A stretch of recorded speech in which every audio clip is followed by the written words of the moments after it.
İşte o başkan, işte adalet sevdalısı. Bismillahirrahmanirrahim.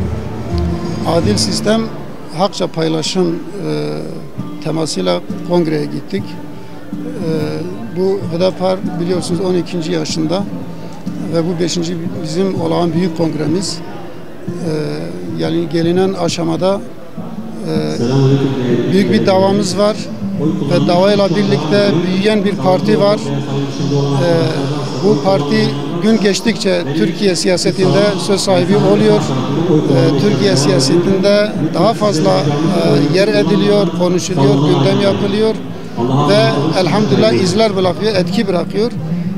Gelinen aşamada hani 10 yıl öncesinden, 12 yıl öncesinden şimdiye kadar Türkiye siyasetinde çok şey değişti.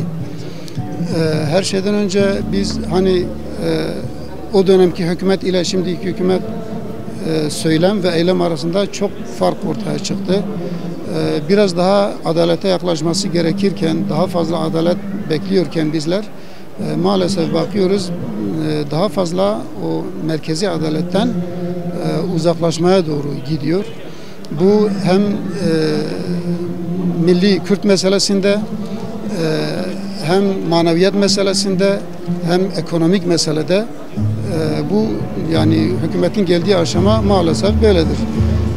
Günümüzde insanlığımızın başına bela olmuş en büyük musibet, en büyük cahiliye milliyetçiliktir, ırkçılıktır, faşizmdir ve maalesef Türkiye'de bu kavimler arasında yani Müslüman kavimler arasında özellikle Türkler ile Kürtler arasında kutuplaşmaya doğru gidiyor. Yani Türkler ve Kürtler birbiri aleyhine kışkırtılıyor.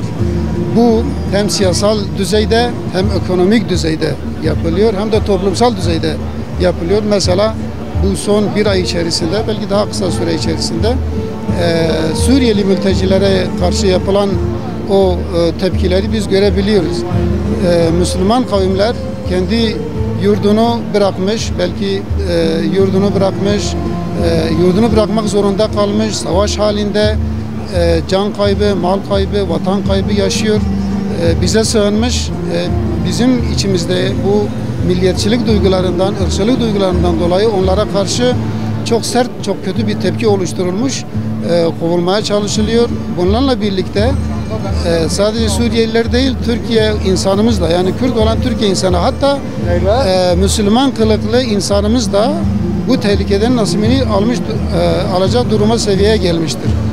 İşte bu Türkiye sisteminde hem devlette hem hükümette adaletin gittikçe aşındığını gösteriyor. Gittikçe adaletin kaybolduğunu. Bu sebeple biz de 5. olağan kongreye giderken bunu gündem yaptık. Bunu özellikle kongre üzerinden hem insanımıza hem dünyaya ilan etmek istedik.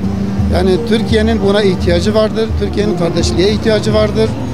Yani bir yerde eğer Türkiye zarar görürse, Türkiye insanı zarar görürse biz bunu başka kavimlerin onun aleyhinde yaptığı çalışmaya bağlamamalıyız. Veya Türkiye'nin muhatap olduğu, diyalogta olduğu başka kavimler zarar görürse, kötü hal başlarına gelirse biz bunu Türklerin onlara yani milliyetçilik üzerinden vurarak Türklerin onlara karşı yaptığı bir darbe olarak nitelendirmemeliyiz.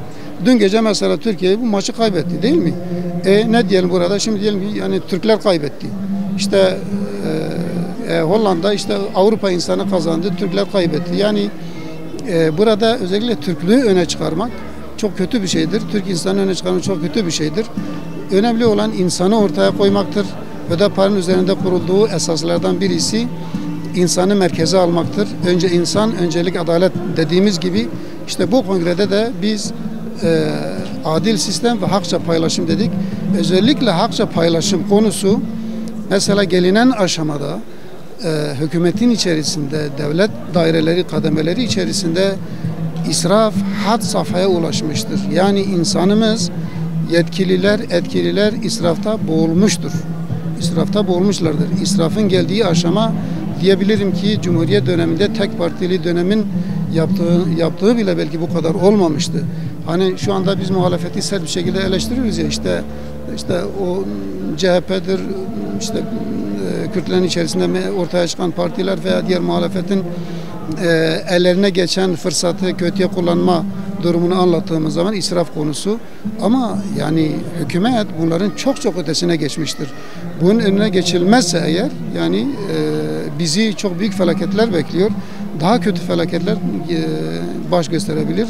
Yani istatistikler üzerinden gidilirse felaketler çok daha net bir şekilde ortaya çıkacaktır. O sebeple biz adil sistem, hak paylaşımı özellikle insanımıza, muhataplarımıza, seçmenimize ve hükümete yetkililere bunu iletmek istedik. Yani Türkiye devleti eğer yaptığı yanlışlardan vazgeçerse kavimlere karşı o zaman hak yerini bulur. Dil değerini bulur, Kürt değerini bulur, Türk değerini bulur.